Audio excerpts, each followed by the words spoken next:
एवं EMRS PGT biology lecture series में आपका स्वागत है।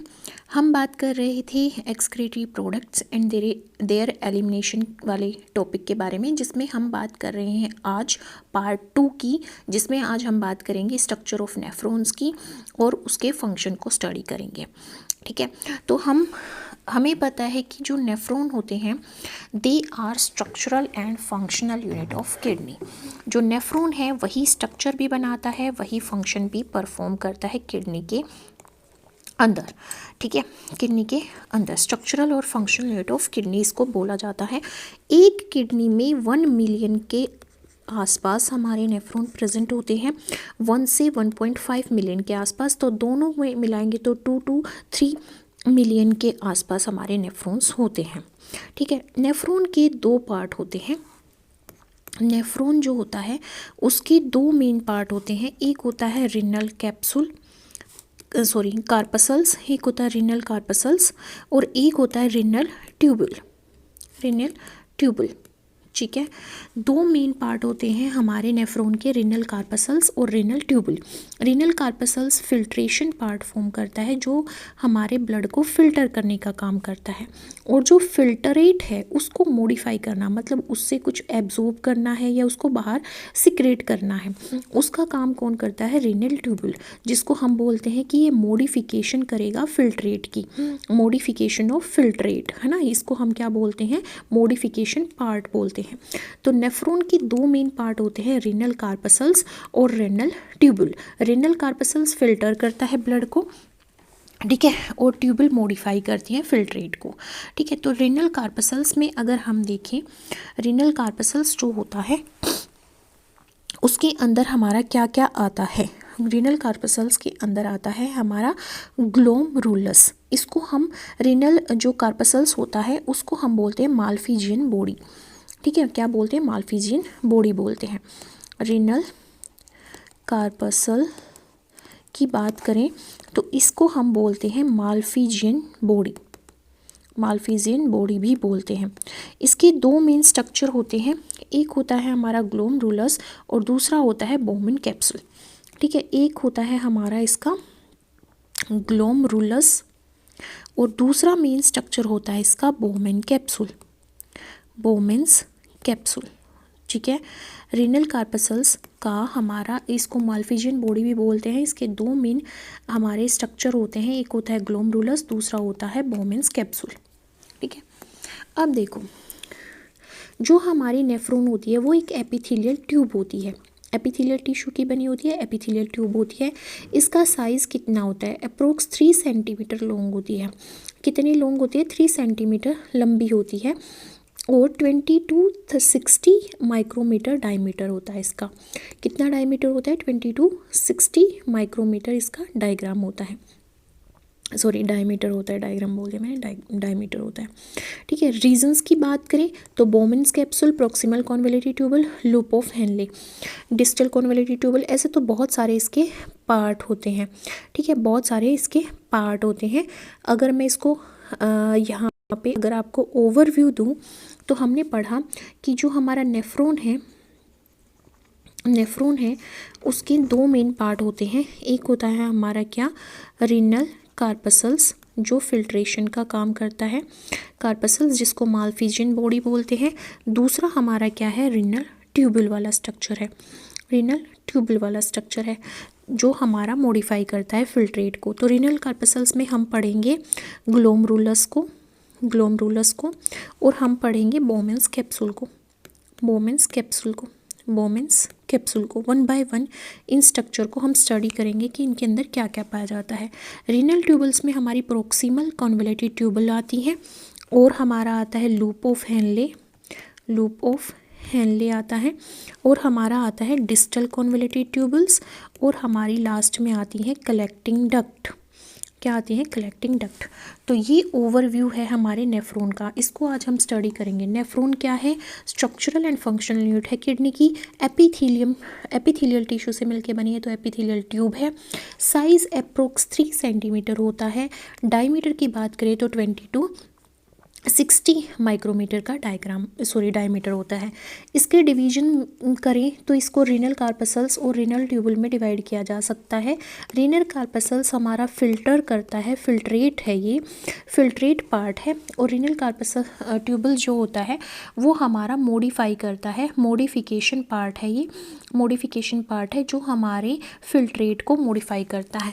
रीनल कार्पसल्स में ग्लोमरुलस और बोमेन कैप्सूल आते हैं। रीनल ट्यूबुल में पीसीटी हमारा proximal convoluted tubule and loop of Henle and distal convoluted tubules आते हैं एंड कलेक्टिंग डक्ट आती है। ठीक है, तो वन बाय वन हम यहाँ पे स्टडी करेंगे। सबसे पहले हम बात करते हैं बोमेन्स कैप्सूल की। ठीक है, सबसे पहले हम यहाँ पे बात करेंगे किसकी, बोमेन्स कैप्सूल की। Bowman capsule double walled cup shaped का स्ट्रक्चर है। This is Bowman's capsule. ठीक है, ये हमारा एक कप शेप्ड का स्ट्रक्चर है। इस तरह से आपको दिखाई दे रहा है, इस तरह का स्ट्रक्चर डबल वॉल है, 2 वॉल इसमें पाई जाती है, कप शेप का स्ट्रक्चर है। कहाँ पे प्रेजेंट है, नेफ्रॉन के प्रोक्सिमल एंड पे। ठीक है, उसके प्रोक्सिमल एंड पे प्रेजेंट है। इसके अंदर ग्लोमरुलस पाया जाता है। ये जो हमें रेड कलर में दिख रहा है, ये जो हमें रेड कलर में दिख रहा है, इस तरह की जो ये हमें रेड कलर में यहाँ पे विजिबल हो रही हैं ब्लड वेसल्स, उसको क्या बोलते हैं, ग्लोमरुलस। ग्लोमरुलस कुछ भी नहीं है, यहाँ पे जो कैपिलरीज है वो एक इकट्ठा होके गुच्छा बना देती हैं, इकट्ठा होके गुच्छा बना देती है या नेटवर्क बना देती हैं, जिसको हम क्या बोलते हैं, ग्लोमरुलस बोलते हैं। ये कैपिलरीज किसने फॉर्म की है, आर्टरीज। देखो आर्टरी हमारी बॉडी में जो आर्टरीज होती हैं वो टूटती हैं आर्ट्रियोल्स में, वो आर्ट्रियोल्स में टूटती हैं और छोटी ट्यूब्स में टूटती हैं। और आर्ट्रियोल्स हमारी कैपिलरीज में टूटती हैं। ठीक है, आर्टरीज जो होती हैं वो हमारी बॉडी में आर्ट्रियोल्स में टूटती हैं, आर्ट्रियोल्स कैपिलरीज में टूटती हैं।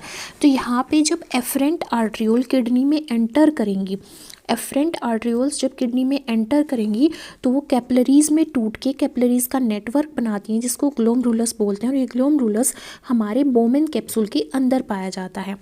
ठीक है, यहाँ पे ब्लड एंटर करेगा, किसके थ्रू एंटर करेगा, हमारी एफरेंट आर्ट्रियोल्स के थ्रू। ठीक है, एफरेंट आर्ट्रियोल्स के थ्रू, और छोड़ेगा ब्लड, यहाँ से लीव करेगा, किडनी से बाहर जाएगा इफरेंट आर्ट्रियोल्स के थ्रू। ठीक है, इफरेंट आर्ट्रियोल्स के थ्रू। ठीक है, अब बोमेन कैप्सूल जो है वो double walled cup shape structure है, ग्लोमरुलस को सराउंड करता है और ये कलेक्ट करता है फिल्ट्रेट को, ये कलेक्ट करता है फिल्ट्रेट को। क्यों कलेक्ट करता है, क्योंकि इसके अंदर एफरेंट आर्ट्रियोल्स आगे कैपिलरीज में टूट रही हैं, तो वो ब्लड लेके आएंगी, तो वो फिल्ट्रेट को कलेक्ट करने का काम करेगा।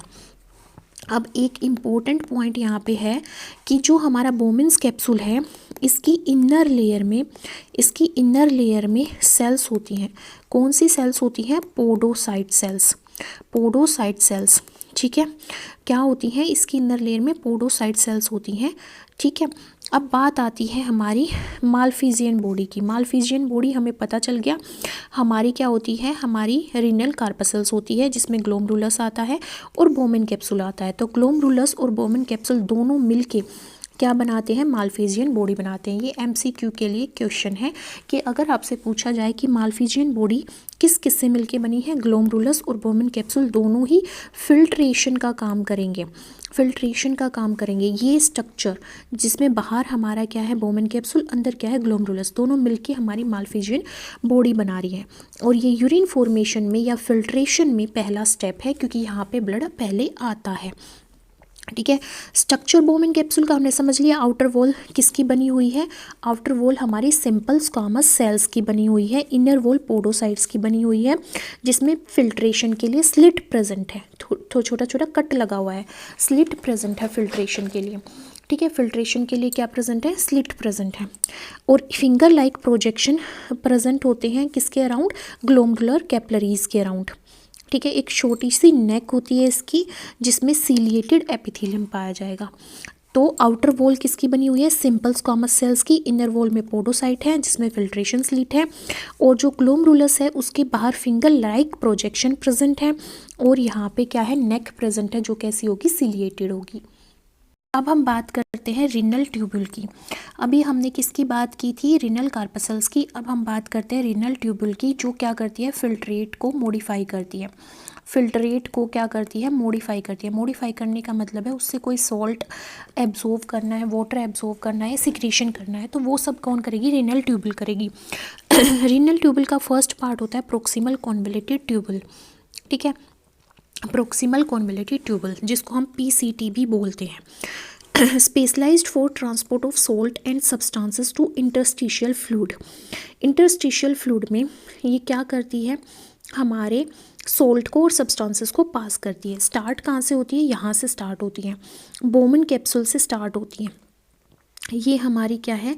ये हमारी प्रोक्सिमल कॉन्वोल्यूटेड ट्यूब्यूल है, यहाँ तक, ठीक है, यहाँ तक का जो स्ट्रक्चर है ये, ठीक है, ये क्या है? हमारी प्रोक्सिमल कॉन्वोल्यूटेड ट्यूब्यूल है, ठीक है। कहाँ से स्टार्ट होती है? बोमन कैप्सूल से, और लूप ऑफ हेनले तक रन करती है। ये इंटरस्टिशियल फ्लूइड में, जो टिश्यूज़ के बीच में फ्लूइड प्रेजेंट होता है उसको इंटरस्टिशियल फ्लूइड बोलते हैं। उसमें सॉल्ट को और दूसरे सब्सटेंसेस को, फॉर एग्जांपल ग्लूकोज है, उसको ट्रांसपोर्ट कर देगी। अगर इसकी लाइनिंग की बात करें तो ये सिंपल कोबोइडल ब्रश बॉर्डर एपिथेलियम के थ्रू लाइन कर रखी होती है अंदर से, ठीक है। ये किससे लाइन कर रखी होती है? सिंपल कोबोइडल ब्रश बॉर्डर एपिथेलियम से लाइन कर रखी होती है। कोल्ड स्ट्रक्चर है, देखो कोयल जैसा स्ट्रक्चर है, ठीक है। माइक्रोविलाई इसमें प्रेजेंट होती हैं, जो इसके सरफेस एरिया, कौन सा सरफेस एरिया? एब्जॉर्प्शन का सरफेस एरिया बढ़ा देती हैं। इसके अंदर मैक्सिमम रीएब्जॉर्प्शन होता है। मैक्सिमम रीएब्जॉर्प्शन किस में होता है? मैक्सिमम रीएब्जॉर्प्शन होता है हमारा पीसीटी में। अबाउट 65 to 70% जो रीएब्जॉर्प्शन है वो कहाँ पे होगा? प्रोक्सिमल कॉन्वोल्यूटेड ट्यूब्यूल्स में। इसमें माइक्रोविलाई हैं जो ब्रश बॉर्डर की फॉर्मेशन करती हैं, ठीक है। तो हम, अगर आपसे मेन आपको जो याद रखना है वो ये याद रखना है कि जो पीसीटी है वो मेन रीएब्जॉर्प्शन सेंटर है। 65 to 70% रीएब्जॉर्प्शन कहाँ पे होता है? प्रोक्सिमल कॉन्वोल्यूटेड ट्यूब्यूल्स में होता है। यहाँ पे माइटोकॉन्ड्रिया बहुत लार्ज अमाउंट में पाए जाते हैं इसके बेसोलेटरल सरफेस पे, ताकि एक्टिव ट्रांसपोर्ट हो सके, क्योंकि माइटोकॉन्ड्रिया क्या करते हैं? एटीपी की सिंथेसिस करते हैं, और एक्टिव ट्रांसपोर्ट के लिए हमें एनर्जी चाहिए होती है, इसलिए इसके बेसोलेटरल सरफेस पे एक्टिव ट्रांसपोर्ट करने के लिए माइटोकॉन्ड्रिया प्रेजेंट होते हैं, ठीक है। तो हमने क्या पढ़ा? हमने पढ़ा कि रीनल ट्यूब्यूल्स में जो कि मॉडिफाई करता है हमारे फिल्ट्रेट का, सबसे पहला पार्ट होता है प्रोक्सिमल कॉन्वोल्यूटेड ट्यूब्यूल्स, ठीक है। ये जो प्रोक्सिमल कॉन्वोल्यूटेड ट्यूब्यूल्स हैं ये हमारी यहाँ से स्टार्ट होती है बोमन कैप्सूल से, और ये हमारे लूप ऑफ हेनले तक रन करती है, हाईली कोइल्ड होती हैं। ये सॉल्ट को और सब्सटेंसेस को इंटरस्टिशियल फ्लूइड में क्या करती हैं? ट्रांसपोर्ट करती हैं, एक्टिव ट्रांसपोर्ट करती हैं, ठीक है। और ये मैक्सिमम रीएब्जॉर्प्शन करती हैं। 65 to 70% रीएब्जॉर्प्शन कहाँ पे होता है? प्रोक्सिमल कॉन्वोल्यूटेड ट्यूब्यूल्स में। इसमें माइक्रोविलाई प्रेजेंट होती हैं जो ब्रश बॉर्डर की फॉर्मेशन करती हैं। कोबोइडल, सिंपल कोबोइडल एपिथेलियम इसकी कवरिंग करता है। बेसोलेटरल सरफेस पे माइटोकॉन्ड्रिया है ताकि एक्टिव ट्रांसपोर्ट हो उसके क्या हो उसके? एक्टिव ट्रांसपोर्ट हो उसके। फिर आता है loop of Henley. This loop इसकी डिसेंडिंग और असेंडिंग आर्म होती हैं। इस लूप को क्या बोला जाता है? ये हेयर पिन लाइक स्ट्रक्चर है, इस लूप को बोला जाता है लूप ऑफ हेनले। क्या बोला जाता है? Loop of Henley. ये पीसीटी प्रोक्सिमल कॉन्वोल्यूटेड ट्यूब्यूल से स्टार्ट होता है, और DCT distal convoluted tubule, this is distal convoluted tubules, इसमें एंड करता है, ठीक है। ये स्टार्ट होगा पीसीटी से, एंड करेगा डीसीटी में, ठीक है। हेयर पिन लाइक स्ट्रक्चर है, इस तरह का स्ट्रक्चर है, यू शेप्ड स्ट्रक्चर है। ये इसकी डिसेंडिंग लिम्ब होती है जो नीचे की तरफ रन करती है, जो ऊपर की तरफ रन करती है वो असेंडिंग लिम्ब होती है, ठीक है। जो इसकी डिसेंडिंग लिम्ब होती है ये परमिएबल होती है वाटर के, permeable to water, it is permeable to water. और जो असेंडिंग लिम्ब होती है वो थिक होती है, वो क्या होती है? थिक है। ये थिन असेंडिंग लिम्ब है, ये थिक असेंडिंग लिम्ब है। तो असेंडिंग लिम्ब जो होती है वो इम्परमिएबल होती है वाटर के, इम्परमिएबल टू वाटर, ठीक है। बट ये क्या करती है? रीएब्जॉर्व करती है सॉल्ट को, रीएब्जॉर्व सॉल्ट्स, ठीक है। हमें याद क्या रखना है? लूप ऑफ हेनले स्टार्ट होगी पीसीटी से, एंड होगी डीसीटी पे। हेयर पिन लाइक स्ट्रक्चर है, दिख रहा है हमें। जो इसकी डिसेंडिंग लिम्ब होगी वो परमिएबल होगी वाटर की, असेंडिंग लिम्ब होगी वो इम्परमिएबल होगी वाटर के। पर ये क्या करती है? ये सॉल्ट्स को रीएब्जॉर्व करती है। अगर ये सॉल्ट को रीएब्जॉर्व करेगी तो जो इसके अंदर यूरिन होगा वो कैसा हो जाएगा? वो कंसनट्रेटेड हो जाएगा, कंसनट्रेटेड हो जाएगा, ठीक है, कंसनट्रेटेड हो जाएगा। अब देखो जो पीसीटी होती है वो कोर्टेक्स के अंदर लाई करती है। वो कहाँ पे लाई करती है? वो कोर्टेक्स के अंदर लाई करती है। और जो लूप ऑफ हेनले है वो हमारी कहाँ पे लाई करती है? मेडुला के अंदर लाई करती है, किडनी के मेडुला रीजन में लाई करती है। ठीक है, तो हम क्या कह सकते हैं, इसको याद कैसे रखेंगे? डी से डिसेंडिंग, डी से ड्रिंक, डी से डिसेंडिंग, डी से ड्रिंक। तो डिसेंडिंग क्या करती है? वाटर ड्रिंक करती है। असेंडिंग पुश करती है वाटर को बाहर की तरफ, सोल्ट को अंदर लेती है, तो यूरिन को कंसंट्रेट करती है। ठीक है, नेक्स्ट पार्ट जो है इसका, नेक्स्ट पार्ट है distal convoluted tubule. This tube is known as distal convoluted tubule. ठीक है, this tube is known as distal. ठीक है, ये हो गया हमारा, ये हमने कर लिया। ठीक है, अच्छा देखो अब डिस्टल कॉन्वोल्यूटेड ट्यूबल में आने से पहले हम देख लेते हैं यहाँ पे यहाँ पे लूप ऑफ हेनले का पार्ट। लूप ऑफ हेनले में अपर पार्ट जो होता है, डिसेंडिंग लिम्ब का अपर पार्ट थिक होता है, लोअर पार्ट थिन होता है। अपर थिक सेगमेंट है, सेम डायमीटर है, जैसे पीसीटी का डायमीटर होता है वैसे इसका डायमीटर होता है। इसमें सिंपल कुबोइडल एपिथेलियम से ये लाइन कर रखी होती है। और जो लोअर पार्ट है वो क्या होता है? थिन होता है, और इसमें स्कोमस सेल्स लाइन करती हैं, स्कोमस सेल्स इसको लाइन करती हैं। अब यहाँ पे असेंडिंग पार्ट की बात करें तो लोअर पार्ट थिन होगा, अपर पार्ट थिक होगा। तो अपर पार्ट थिक सेगमेंट होता है, सेम डायमीटर होता है जैसे हमारा डीसीटी में होगा। इसमें सिंपल कुबोइडल एपिथेलियम लाइनिंग करेगा। नीचे वाला थिन सेगमेंट होता है, फ्लैट स्कोमस सेल्स इसको लाइन करेंगी। तो सिंपल सी बात है, ऊपर वाली जो सेल्स है, ऊपर वाला जो पार्ट है वो क्या है? थिक है। ये पीसीटी जैसा थिक है, ये डीसीटी जैसा थिक है, दोनों थिक है और दोनों सिंपल कुबोइडल एपिथेलियम से लाइन कर रखे हैं। और जो लोअर पार्ट है वो दोनों थिन है और दोनों स्कोमस सेल्स के थ्रू लाइन कर रखे हैं। ठीक है, इनके फंक्शन हमने पढ़ लिए कि ये क्या फंक्शन परफॉर्म करती है। नेक्स्ट हमारे पास आती है DCT, distal convoluted tubules. This is distal convoluted tubules. ये हमारे लूप ऑफ हेनले के असेंडिंग पार्ट से रन करता है। ठीक है, और ये लाइन कर रखा होता है कुबोइडल एपिथेलियम के थ्रू। यहाँ पे भी कुबोइडल एपिथेलियम है, यहाँ पे भी कुबोइडल एपिथेलियम है। ठीक है, ये कहाँ पे ओपन होता है? इस वाली ट्यूबल्स में, कलेक्टिंग ट्यूबल में ये ओपन होता है। किस में ओपन होता है? कलेक्टिंग ट्यूबल में ओपन होता है। ठीक है, ये सिलेक्टिव रीएब्जॉर्प्शन करता है। ये क्या करता है? सिलेक्टिव रीएब्जॉर्प्शन करता है, सिलेक्टिव रीएब्जॉर्प्शन करता है। और हार्मोनल कंट्रोल जो होता है, हार्मोनल कंट्रोल वो भी यहीं पे होता है। किसके थ्रू? एडीएच के through. ADH is anti diuretic hormone, anti diuretic hormone, जिसको हम वेसोप्रेसिन भी बोलते हैं। इसको सिक्रेट किया जाता है हाइपोथैलेमस के थ्रू, रिलीज करती है इसको हाइपोथैलेमस, बट इसका सिक्रेशन कौन करती है? पोस्टीरियर पिट्यूटरी, पोस्टीरियर पिट्यूटरी करती है। ठीक है, ये सिग्नल देता है किसको? डिस्टल कॉन्वोल्यूटेड ट्यूबल्स को, कि वाटर एब्जॉर्ब कर। कब देगा सिग्नल? ये तब देगा जब हमारा वाटर क्या होगा? जब हमारी बॉडी में वाटर कम होगा, डिहाइड्रेशन की कंडीशन होगी। दूसरा हार्मोन यहाँ पे एल्डोस्टेरोन होता है, एल्डोस्टेरोन होता है। एल्डोस्टेरोन का रोल एल्डोस्टेरोन होता है जो हमारा किस पे एक्ट करता है? डीसीटी पे एक्ट करता है। ठीक है, किस पे एक्ट करता है? डीसीटी पे एक्ट करता है। अब जो एल्डोस्टेरोन है उसका क्या रोल है? एल्डोस्टेरोन हमारा सोडियम सेविंग हार्मोन होता है, सोडियम सेविंग हार्मोन इसको बोलते हैं, सोडियम सेविंग हार्मोन बोलते हैं। ठीक है, ये एक स्टीरॉयड हार्मोन है। इसको सिक्रेट कौन करता है? Adrenal cortex, adrenal cortex. Adrenal मतलब कि किडनी का जो कॉर्टेक्स पार्ट है वो इसको सिक्रेट करता है। ठीक है, वो इसको सिक्रेट करता है। ठीक है, ये कोलेक्टिंग डक्ट पे एक्ट करता है और डिस्टल कॉन्वोल्यूटेड ट्यूबल पे ये एक्ट करता है। इसकी वजह से हम जो डिस्टल कॉन्वोल्यूटेड ट्यूबल है वो ज़्यादा से ज़्यादा सोडियम को एब्जॉर्व कर पाती है।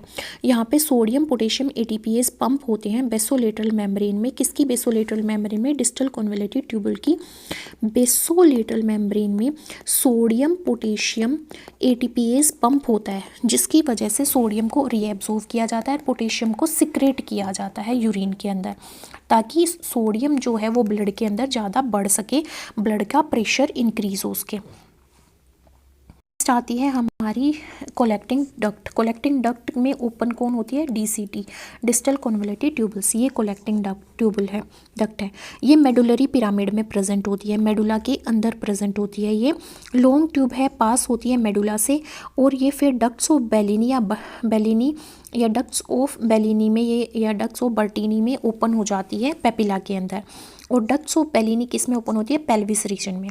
ठीक है, फिर रिनर कोर्टेक्स एंड मेडुला की बात करें तो कोर्टेक्स के अंदर माल्फिजियन कर्पसल्स मतलब कि बोमेन कैप्सूल और ग्लोमरुलस पाया जाता है, पीसीटी और डीसीटी पाया जाता है। रिनल मेडुला मतलब किडनी के मेडुला रीजन में लूप ऑफ हेनले पाया जाता है, कोलेक्टिंग डक्ट और डक्ट ऑफ बर्टीनी पाई जाती हैं। अब फिर ये कोलेक्टिंग डक्ट्स पेल्विस में ओपन होती है, पेल्विस से यूरेटर में, और यूरेटर से यूराइनरी ब्लैडर में। यूराइनरी ब्लैडर फिर इनको यूरेथ्रा के थ्रू बाहर ओपन कर देता है यूरिन को पास आउट करने के लिए। ठीक है, ब्लड सप्लाई की बात करें तो वासा रेक्टा के थ्रू होती है। इफरेंट आर्ट्रियोल्स फॉर्म करती है पेरीट्यूबुलर कैपिलरीज। ठीक है, पेरीट्यूबुलर कैपिलरीज, ये पेरीट्यूबुलर कैपिलरीज है। वासा रेक्टा पेरीट्यूबुलर कैपिलरीज फॉर्म करती है जो रन करती हैं हमारी यहाँ पे ट्यूबुलर रीजन के साथ साथ।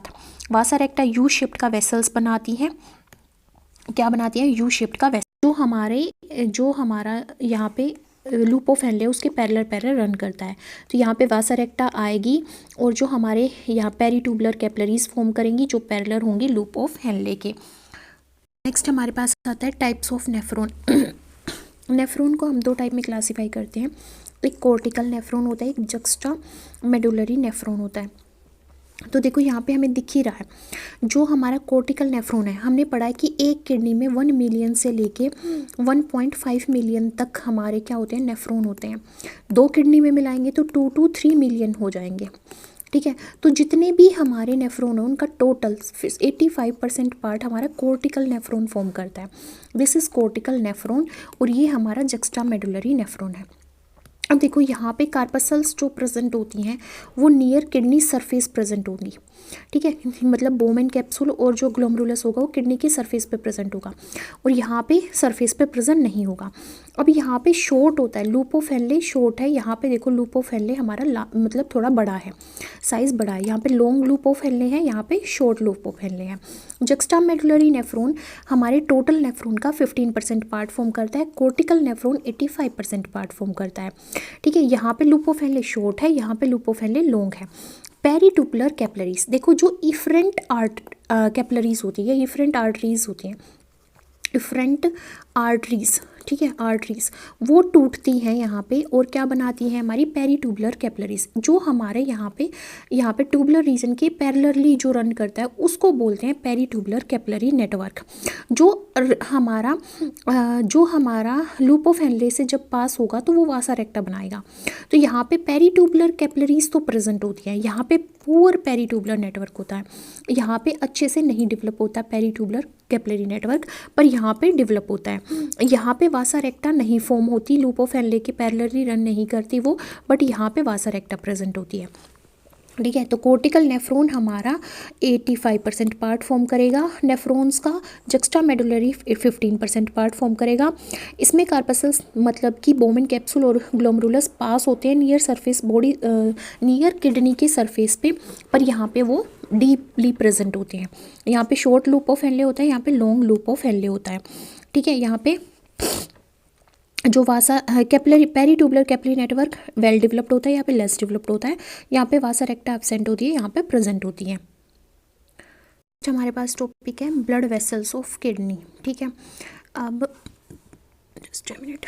ठीक है, ब्लड वेसल्स ऑफ किडनी। अब किडनी में एक यूनिक ब्लड सप्लाई होती है, क्योंकि जो किडनी का जो ब्लड सप्लाई नेटवर्क है, मतलब जो ब्लड वेसल्स का नेटवर्क है, वो यहाँ पे 2 कैपिलरी बेड फॉर्म करता है, 2 कैपिलरी बेड्स की फॉर्मेशन करता है।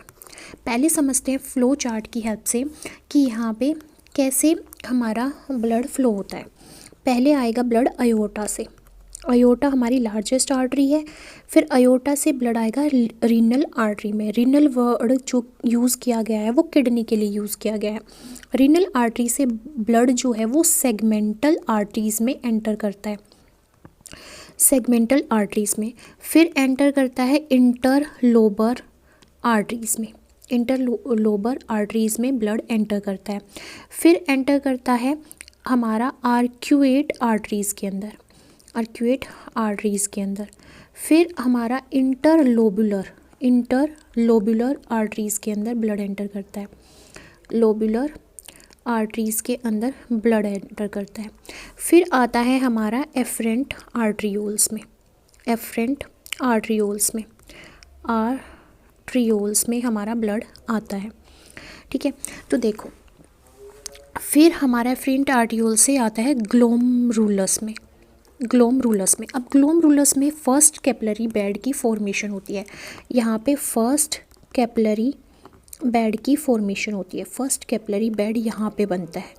तो अगर आपसे इतना सब याद नहीं हो तो हम यहाँ पे इतना याद रख सकते हैं कि अयोर्टा से ब्लड रेनल आर्टरी में आएगा, फिर सेगमेंटल आर्टरी में, फिर उसके बाद हमारा एफरेंट आर्ट्रियोल्स में, एफरेंट आर्ट्रियोल से ब्लड आएगा ग्लोमरुलस में। ठीक है, ग्लोमरुलस बोमेन कैप्सूल के अंदर प्रेजेंट होता है, फर्स्ट कैपिलरी बेड यहाँ पे फॉर्म होता है। ठीक है,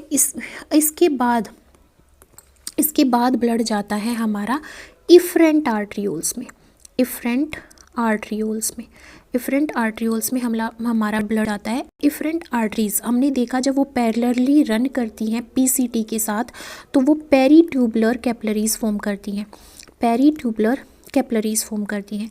अब पेरीट्यूबुलर कैपिलरीज भी जब हमारी लूप ऑफ हेनले में रन करती हैं तो वो वासा रेक्टा बनाती हैं, वासा रेक्टा बनाती हैं जब लूप ऑफ हेनले के पैरेलली वो रन करती हैं। इसी को बोलते हैं यहाँ पे सेकंड कैपिलरी बेड। ठीक है, इसी को क्या बोलते हैं, second capillary bed. Capillary bed, capillary bed का मतलब है बहुत सारी कैपिलरीज़ का नेटवर्क। ठीक है, बहुत सारी कैपिलरीज़ का यहाँ पे नेटवर्क बन जाता है, इसलिए इसको क्या बोलते हैं, कैपिलरी बेड।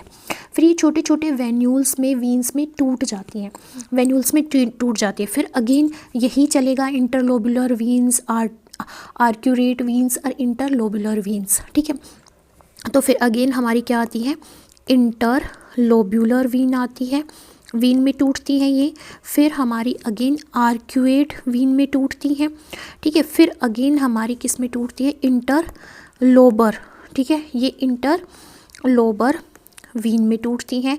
फिर अगेन हमारी रीनल वीन में टूटती हैं, रीनल वीन में, और रीनल वीन में से हमारी जाती है इन्फीरियर वेना केवा।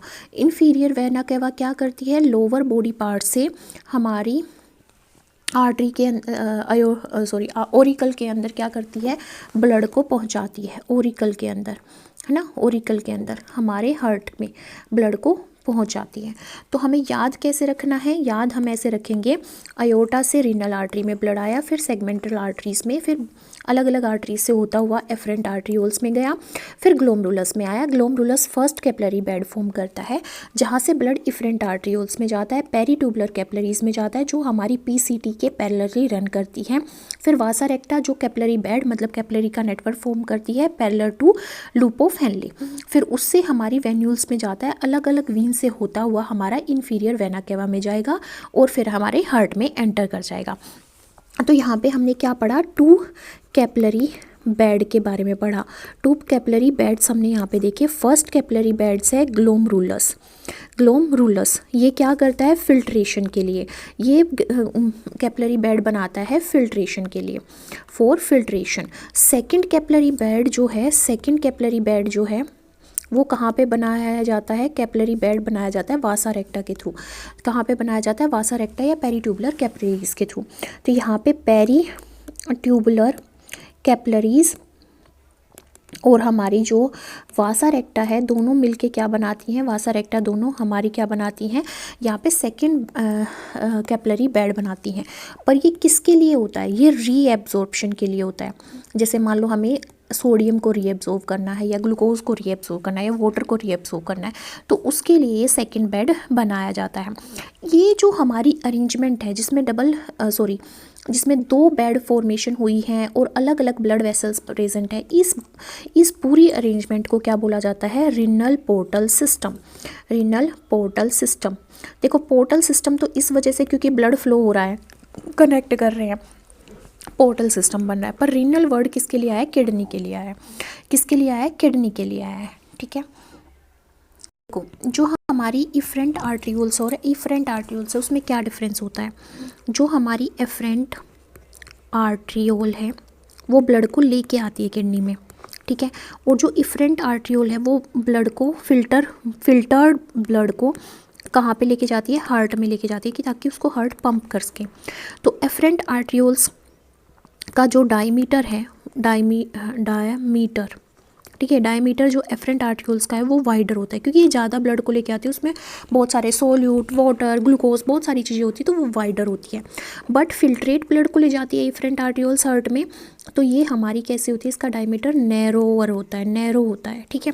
फंक्शन की बात करें तो एफरेंट आर्ट्रियोल्स ब्रिंग्स ब्लड को लेके आएगी किडनी में, और ये क्या करेगी, टेक्स ब्लड अवे, और कहाँ पे लेके जाएगी, हार्ट में लेके जाएगी, टेक्स ब्लड अवे। यहाँ पे एफरेंट आर्ट्रियोल्स का हमने देखा कि ये हार्ट से आती है तो ये हाई प्रेशर क्रिएट करती है, ये बहुत वाइडर होती है तो एकदम से ब्लड लेके आती है, तो ये हाई प्रेशर क्रिएट करती है यहाँ पे, ठीक है। और ये जो हमारी एफरेंट आर्ट्रियल्स है ये फिल्ट्रेट को मेंटेन करती है, मेंटेन्स फिल्ट्रेशन, ये फिल्ट्रेशन को मेंटेन करती है। तो हम क्या याद रखेंगे कि जो एफरेंट आर्ट्रियोल्स है ये वाइडर होती है, और जो हमारी एफरेंट आर्ट्रियोल्स है ये नैरो होती है। तो दोनों मिलके, एक वाइडर एक नैरो, दोनों मिलके हायर ग्लोमरुलर प्रेशर क्रिएट करती है, हायर ग्लोमरुलर प्रेशर क्रिएट करती हैं ये, क्योंकि एक होगी वाइडर और एक होगी नैरो, जिसकी वजह से ग्लोमरुलस के अंदर हाई प्रेशर क्रिएट होता है, ठीक है। अब हमने पढ़ी थी यहाँ पे पेरीट्यूबुलर कैपिलरीज एंड वासा रेक्टा। तो देखो पेरीट्यूबुलर कैपिलरीज एंड वासा रेक्टा के अंदर क्या डिफरेंस है, पेरीट्यूबुलर कैपिलरीज एंड वासा रेक्टा की बात करते हैं, पेरीट्यूबुलर कैपिलरीज जो है वो किस में प्रेजेंट होती हैं, कोर्टिकल नेफ्रॉन में वेल डेवलप्ड होती हैं, कोर्टिकल नेफ्रॉन्स में, ठीक है। ये किस में हेल्प करती हैं, रीएब्जॉर्प्शन में हेल्प करती हैं, ठीक है। वासा रेक्टा प्रेजेंट होती हैं जक्स्टा मेडुलरी नेफ्रॉन के अंदर, ये प्रेजेंट होती हैं। और ये मेडुला जो किडनी का मेडुला रीजन है, इनर वाला रीजन है, उसके अंदर ओस्मोटिक ग्रेडियंट को मेंटेन करती हैं। ओस्मोटिक ग्रेडियंट मतलब कि वाटर और सॉल्ट की कंसंट्रेशन को न्यूट्रलाइज करती हैं, और ये यूरिन को कंसंट्रेटेड बनाती हैं, कंसंट्रेटेड यूरिन की फॉर्मेशन करती हैं, ठीक है। अगर हमें क्विकली रिवाइज करना हो या लर्न करना हो तो किस ट्रिक से लर्न करेंगे, A, G, E and P and V. A से क्या है, एफरेंट आर्ट्रियोल्स कहाँ पे आई, ग्लोमरुलस के अंदर आई, फिर आई हमारी इफरेंट आर्ट्रियोल्स, ठीक है। फिर वो कहाँ पे जाती है, पेरीट्यूबुलर कैपिलरीज के अंदर जाती है, वहाँ से वासा रेक्टा में जाती है। वासा रेक्टा से बहुत सारी वेन्यूल्स होती हैं जो इंफीरियर वेना केवा के थ्रू हमारे हार्ट में क्या हो जाती हैं, रिलीज़ कर देती हैं ब्लड, ठीक है। तो किडनी रिसीव करती है ब्लड को रीनल आर्टरी के थ्रू, फिर 2 कैपिलरी बेड बनाती है, एक ग्लोमरुलस में और पेरीट्यूबुलर और वासा रेक्टा दूसरा बेड बनाती हैं, ठीक है। फिल्ट्रेशन, यहाँ पे फिल्ट्रेशन होता है, ग्लोमरुलस में फिल्ट्रेशन होता है, और पेरीट्यूबुलर कैपिलरीज और वासा रेक्टा में क्या होता है, रीएब्जॉर्प्शन होता है, जैसे सोडियम का रीएब्जॉर्प्शन हो गया, ग्लूकोज का हो गया, वाटर का रीएब्जॉर्प्शन हो गया, और रिनल वीन के थ्रू इसको ड्रेन कर देती हैं ब्लड को, कहाँ पे, इंफीरियर वेना केवा के थ्रू, ओरिकल में और हमारा हार्ट में, फिर हार्ट इसको प्योरीफाई करके हमारा पंप कर देता है। एक बार यहाँ पे रिवाइज करते हैं जो हमने पढ़ा है। देखो ब्लड फ्लो कैसे होता है किडनी में, डोर्सल अयोर्टा आती है, रीनल आर्टरी बनाती है, ठीक है। अयोर्टा लार्जेस्ट आर्टरी है, फिर वो रीनल आर्टरी में टूटेगी, रीनल आर्टरी का मतलब है किडनी की आर्टरी, फिर एफरेंट आर्ट्रियोल्स बनेंगी जो ग्लोमरुलस में ब्लड को लेके आएंगी, फिर एफरेंट आर्ट्रियोल्स जो ब्लड को ग्लोमरुलस से लेके जाएंगी, फिर वो पेरीट्यूबुलर कैपिलरीज नेटवर्क बनाएगी, वासा रेक्टा नेटवर्क बनाएंगी, छोटी छोटी वेन्यूल्स में रीनल वीन में टूटेंगी, इन्फीरियर वेना केवा से हार्ट में चला जाएगा। यहाँ पे ग्लोमरुलस फर्स्ट कैपिलरी बेड बनाता है और ये हमारा सेकेंड कैपिलरी बेड है। ऑक्सीजनेटेड ब्लड डोर्सल अयोर्टा से ग्लोमरुलस में आता है। डीऑक्सीजनेटेड ब्लड जो ग्लोमरुलस से हार्ट में जाता है वाया रीनल वीन, ठीक है, एंड इंफीरियर वेना केवा। हर एक किडनी ब्लड सप्लाई को सिंगल रीनल आर्टरी के थ्रू डोर्सल अयोर्टा से रिसीव करती है और सिंगल रीनल वीन के थ्रू ये इंफीरियर वेना केवा के थ्रू हमारी हार्ट में ओपन होती है। As the artery enter into the medulla, medulla मतलब कि किडनी का अंदर वाला हिस्सा, ठीक है, after transversing through the hilum, hilum से ट्रांसवर्स होके, हीलियम ये ऐसे ओपनिंग होती है किडनी की, ठीक है, हीलियम रीजन, इससे और डिवाइड हो जाती है बहुत सारी ब्रांचेस में। ये ब्रांचेस एंटर करती हैं इस वाले पोर्शन में जिसको हम रीनल कॉर्टेक्स बोलते हैं, बाहर वाला हिस्सा, ठीक है, किसके थ्रू, कोलम्स ऑफ बर्टीनी के थ्रू, ऐसे कोलम्स ऑफ बर्टीनी प्रेजेंट होते हैं और एफरेंट आर्ट्रियोल्स में टूट जाती हैं जो ग्लोमरुलर कैपिलरीज बनाती हैं। ये कैपिलरीज ड्रेन होती हैं not by venules but by efferent arterioles, efferent arterioles के थ्रू ये क्या होती हैं, हमारी ड्रेन होती हैं। फिर कोर्टिकल नेफ्रॉन की बात करें तो जो एफरेंट आर्ट्रियोल्स हैं वो डेंस पेरीट्यूबुलर नेटवर्क में टूट जाती हैं, ठीक है, और मतलब मेन यहाँ पे पेरीट्यूबुलर नेटवर्क ही होता है। और जक्स्टामेडुलर नेफ्रॉन में जो वासा रेक्टा है वो यहाँ पे डिप करती हैं मेडुला में, किसके अराउंड, किसके पैरेलली रन करती है, लूप ऑफ हेनले के। तो दोनों ही जो पेरीट्यूबुलर कैपिलरीज है वो किस में, कोर्टिकल नेफ्रॉन में, और वासा रेक्टा किस में, जक्स्टामेडुलरी नेफ्रॉन में। दोनों ही वेन्यूल्स में टूट जाती है। वेन्यूल्स क्या करती हैं, ज्वाइन होके, छोटी छोटी वेन्स ज्वाइन होके क्या बनाती है, इंफीरियर वेना केवा, और वो हार्ट में ब्लड को क्या कर देती है, पास कर देती है। तो ये था ब्लड सप्लाई ऑफ किडनी। तो आज हमने पढ़ा नेफ्रॉन्स के बारे में, नेफ्रॉन का क्या स्ट्रक्चर है, उसका हमने टाइप्स पढ़ा, कोर्टिकल नेफ्रॉन और जक्स्टामेडुलरी नेफ्रॉन। हमने ब्लड सप्लाई पढ़ी किडनी की। अपकमिंग वीडियो में हम मैकेनिज्म ऑफ यूरिन फॉर्मेशन पढ़ेंगे, रीएब्सॉर्प्शन पढ़ेंगे कि कैसे होता है, और फिर हम पढ़ेंगे रेगुलेशन ऑफ किडनी फंक्शन, ठीक है। तो स्टे ट्यून विद मी। अगर आपको मेरे वीडियो लेक्चर पसंद आते हैं तो लाइक, सब्सक्राइब एंड शेयर। अगर आपकी कोई क्वेरी है then write in the comment section given below.